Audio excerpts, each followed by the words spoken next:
জুলাই আন্দোলন সংগঠিত হত্যাকাণ্ডের দ্রুত বিচারের ব্যবস্থা এবং শহীদদের রাষ্ট্রীয় স্বীকৃতি নিশ্চিত করার দাবি জানিয়েছেন বিএনপি চেয়ারপারসন খালেদা জিয়া।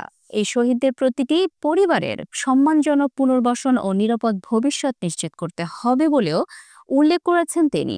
জুলাই গণ অভ্যুত্থানের ১ বছর উপলক্ষে শহীদ পরিবারের সদস্যদের নিয়ে গণ অভ্যুত্থান ২০২৪ জাতীয় ঐক্য ও গণতান্ত্রিক অভিযাত্রা শীর্ষক অনুষ্ঠানে ভিডিও বার্তায় এই কথা বলেছেন বিএনপি প্রধান।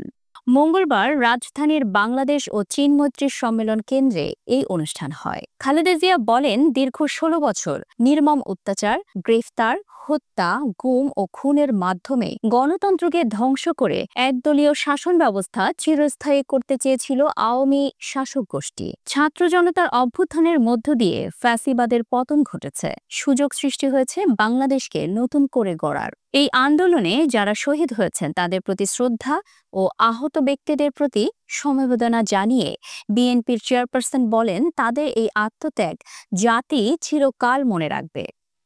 আওয়ামী লীগের আমলে যারা গুম, খুন ও বিচার বহির্ভূত হত্যাকাণ্ডের শিকার হয়েছেন তাদের তালিকা প্রস্তুত করতে হবে বলে ভিডিও বার্তায় বলেন খালেদা জিয়া। তিনি বলেন, আমাদের সামনে যে সুযোগ সৃষ্টি হয়েছে নতুন করে গণতন্ত্রের ব্যবস্থাকে প্রাতিষ্ঠানিক রূপ দেওয়ার কাজ আমাদের দ্রুত সম্পন্ন করতে হবে। কর্মসংস্থান সৃষ্টি করতে হবে, জনগণের নিরাপত্তা নিশ্চিত করতে হবে, সর্বোপরি বাংলাদেশের স্বাধীনতার সার্বভৌমত্বকে রক্ষা করতে হবে যে কোনো মূল্যে।